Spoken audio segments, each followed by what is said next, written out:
अब अगर आप ये वीडियो देख रहे हो तो आई होप आपने इसका पिछला पार्ट देख लिया है, और अगर नहीं तो इसका लिंक मैंने आई बटन और डिस्क्रिप्शन में मेंशन किया है, जिसे देखना ना भूलिएगा वरना ये वीडियो आपके पल्ले नहीं पड़ेगी। अब इस सीरीज की आखिरी एपिसोड की शुरुआत मैरी और जॉन से होती है, जहाँ जंगल में टेलीपोर्ट होते ही जॉन समझ जाता है कि मैरी भी उन्हीं में से एक विच है, जिस बात को मैरी स्वीकार कर लेती है। मैरी अब जॉन को वहाँ से कहीं दूर भागने की विनती करती है, पर जॉन मैरी की असलियत जानने के बावजूद उसके साथ एक नई शुरुआत करने को तैयार था। वो उसे भी यहाँ से भागकर न्यूयॉर्क चलने की विनती करता है, जहाँ वो एक नई शुरुआत कर सकते हैं। और अब जॉन के कई बार मनाने पर मैरी भी मान जाती है, क्योंकि वो भी अब अपनी जिंदगी से तंग आ चुकी थी। वो जॉन से वादा करती है कि वो रात होने पर जॉन से यहीं मिलेगी, जिसके बाद दोनों यहाँ से भाग जाएंगे। पर इससे पहले उसे एक जरूरी काम पूरा करना होगा, इसलिए मैरी अब सलीम की तरफ निकल जाती है, जहाँ रास्ते में उसे मौसी मिलती है, जो मैरी के धोखे से अब बुरी तरह से टूट गई थी। इसलिए उसने अब मैरी के खिलाफ अपनी अलग ही लड़ाई शुरू कर दी थी, जिससे वो अपने दोस्तों की मौत का बदला ले सके। मैरी अब बुजुर्ग विचिस के पास जाती है और उन्हें बता देती है कि वो ग्रैंडर को पूरा नहीं कर पाएगी, क्योंकि अब वो किसी भी बेकसूर की जान नहीं लेना चाहती। वो सलीम छोड़कर हमेशा के लिए जॉन के साथ जा रही है, जो बात विचिस को जरा भी पसंद नहीं आती। उधर कॉटन को जॉन जेल में नहीं मिलता, जिस पर उसे अपने पिता पर शक हो जाता है कि कहीं उन्होंने जॉन को चुपके से फांसी नहीं दे दी। पर इस पर वो उल्टा कहते कि वो भला एक बेकसूर को फांसी क्यों देंगे, क्योंकि उन्हें पहले ही पता था कि जॉन एक विच नहीं है, पर वो एक विच का प्रेमी है। दरअसल उन्हें पहले से ही मेरी पर शक था, जो समय के साथ पक्का होता गया, पर वो कभी मैरी को विच साबित नहीं कर पाए थे। इसलिए वो बस मैरी को फंसाने के लिए जॉन को एक मौरे की तरह इस्तेमाल कर रहे थे, क्योंकि जॉन को खतरे में देखकर मैरी कुछ गलती जरूर करेगी, जिसका वो फायदा उठाएंगे। वहीं कल रात मैरी ने ही अपने जादू का इस्तेमाल करके जॉन को जेल से निकाला, और आज रात दोनों सलीम से भागने भी वाले हैं। इसलिए अब वो अपने सैनिकों को जंगल की तरफ उन्हें पकड़ने भेज देते हैं। पर कॉटन को अब भी यकीन था कि मैरी भी एक विच नहीं है, उसके पिता गलती कर रहे हैं। उधर मिस्टर हेल अपने पूरे परिवार के साथ जरूरी सामान लेकर एक खुफिया कमरे में एक हफ्ते के लिए छिपने के लिए चले जाते हैं, क्योंकि आज ग्रैंड राइड पूरा होने के बाद ही पूरा सलीम में महामारी फैलने वाली है, और बस वही लोग बचेंगे जो एक विच है या उनमें किसी विच का खून है। पर इस पर एन को लगता है कि वो भी मारी जाएगी, क्योंकि कॉटन ने उसे जांच करके बताया था कि वो विच नहीं है। पर फिर मिस्टर हेल एक खिलौने के जरिए उसे उसकी विच होने का आभास करवाते हैं। अब आगे तितुआ मैरी से मिलने जाती है और उसे सलीम से जाने से रोकती है, क्योंकि जिस काम के लिए मैरी को विच बनाया गया था वो अभी तक पूरा नहीं हुआ, उसे अब भी ग्रैंडर को पूरा करना है।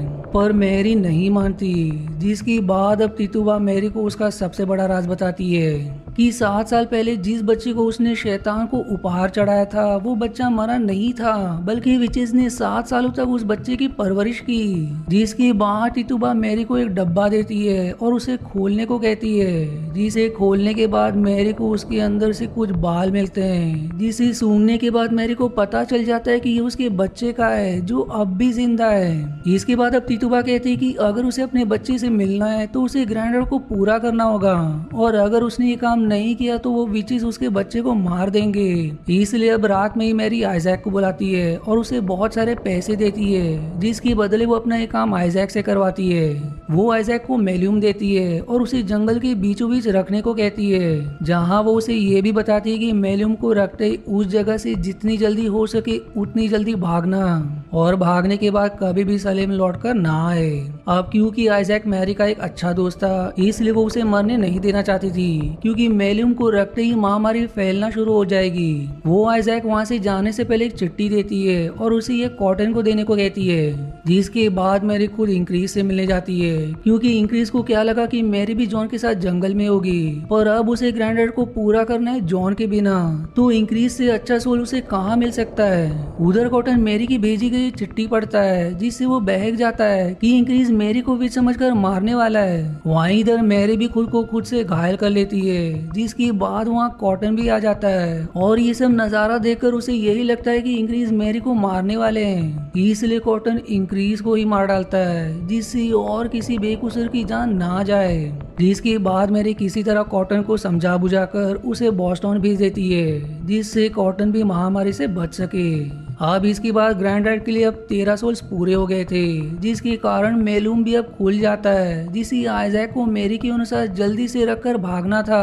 पर बेवकूफ आइजैक नहीं भागता और वो उसे देखने लगता है कि आखिर इसके अंदर क्या है, जिसके बाद वो इस महामारी का पहला शिकार बनता है। अब पूरा आसमान देखते ही देखते लाल पड़ गया था और सेलेम में महामारी भी तेजी से फैलने लगी थी। उधर एन अपने विच होने की बात बर्दाश्त नहीं कर पाती और गुस्से में उस कमरे का दरवाजा खोलने लगती है, जिस पर मिस्टर हेल उससे कहते हैं कि वो दरवाजा बंद हो चुका है और बस खून से ही खुलेगा। इसलिए अब सन की यान एक चाकू से अपने हाथ को काटने जाती है, पर मिस्टर हेल उसे रोक लेते हैं। पर इससे एन का गुस्सा और बढ़ जाता है, इसलिए वो अपनी विच की शक्तियों से अपने ही माता पिता को जान से मार देती है। उधर जॉन अकेले जंगल में मैरी का इंतजार कर रहा था और मैरी तो नहीं आती, पर इंक्रीज के भेजे गए सैनिक वहां पहुंच जाते हैं, जो जॉन को फांसी पर लटकाने लगते हैं। पर तभी आदिवासी जॉन को बचाने आ जाते हैं और उन सैनिकों पर हमला कर देते हैं, लेकिन जॉन एक गोली लगने की वजह से मारा जाता है, जिसके बाद जॉन के शरीर को आदिवासी उठाकर ले जाते हैं। इधर मैरी भी अपने बेटे से पहली बार मिलती है, जिसके साथ ये सीजन 1 यही समाप्त हो जाती है। अब अगर आपको इसके आगे का पार्ट देखना है तो मुझे कमेंट में जरूर बताएं कि क्या आपको इसकी एक्सप्लेनेशन चाहिए।